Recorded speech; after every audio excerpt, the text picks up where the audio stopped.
Hello, my name is Ciaran Smyth. I am the sales director here at Brennen&Brown, and I'm here today to tell you a little bit about our 3 gins and our vodka that we have to market. Brennen&Brown was started just over 2.5, nearly 3 years ago by Rich Bamber. He has an obsession with ginger, and he also has an obsession with gin. So he decided that he would mirror the two of them together. Gordon's apparently 100 years ago used to make a ginger gin, but stopped due to the price of ginger. So Rich took himself on a little journey to manufacture this gin with a hint of ginger, which is our first gin. We don't distill in copper stills. We use a rotary evaporator, which is basically a big lab kit. It's 7 foot tall. What we do with that is we distill under vacuum, so it means we take the air out of alcohol. If you take the air out of alcohol, you can distill at a lower temperature. So we distill at 40 degrees. So our alcohol starts to distill at 40 degrees and not 78.33. What we feel that gives us is a smoother, crisper, cleaner flavour. So a little bit about the gins. Our base gin is our Colonial gin. It has 7 botanicals. It's about a 150-year-old recipe of gin. It's of the style that is from the Indian subcontinent, so hence the name Colonial. It's chose its name back to the Raj, that type of era. So the style of gin it's a kind of a citrusy gin, but not lemony, going to melt your mouth full of gin, of flavours. So that's our base gin. There's 7 botanicals in that, but there's 8 botanicals in this, and the 8th botanical in this is just the fresh ginger. We get fresh ginger, we blitz it up, and we add it to the distill. They're all London dry gins. They're 43%. You'll find that they're a crisp, very, very smooth flavour. A lot of places that we serve this, bars, restaurants and clubs, they serve it as a Churchill, which is basically stirred in over ice. It is that smooth of a drink.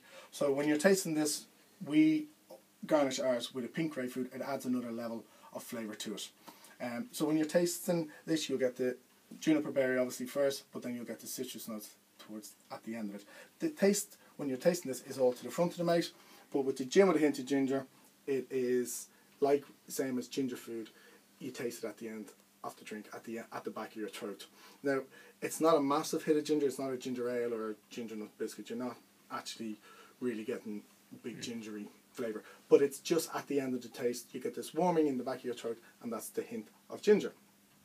So that's our first 2, and now this one is our winter spice. This is just new to the market. We developed that during the summer, and we're just bringing it out to the market now. That's just a prototype of the label. It will be that burnt orange colour, but it'll be more kind of defined as it won't be translucent. There will be a white background to it.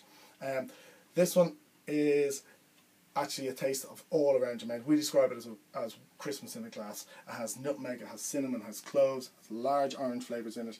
And whereas this is the front of the mouth, this is the back of the throat, this is actually all in the mouth. It's just all different levels. There's loads of different taste levels that you'll get as it settles in your mouth. You'll get all these different flavours. And then we've got a vodka, which is a 48% vodka. It's Cardamom and Plum. This actually started life as a jam. Rich is he fancies himself as Jamie Oliver. And he has a lot of plum trees in his back garden, so he was making a cardamom and plum jam. Then he decided, as he was standing at the sink, he said, "I wonder what that's like as a gin, as a vodka." So hence we have cardamom and plum vodka. Again, it's distilled in the same way, rotary evaporated. We take the air out, we still it at 40 degrees. Another big difference between us: we are actually a craft distiller, not like everyone like Hendrix and Studios say they're craft distillers. We actually make 20 bottles a batch, and we're making all the time, but there's this bottle and 19 other bottles. It's the same with all of them. We could scale it up at the moment, but we are distilling all the time. We're doing 3 or 4 runs a day of each product, but it is virtually a craft. We do everything in-house, absolutely everything in-house. There's only 3 of us in the company, so we print our labels, we bottle, we stick the labels on crookedly.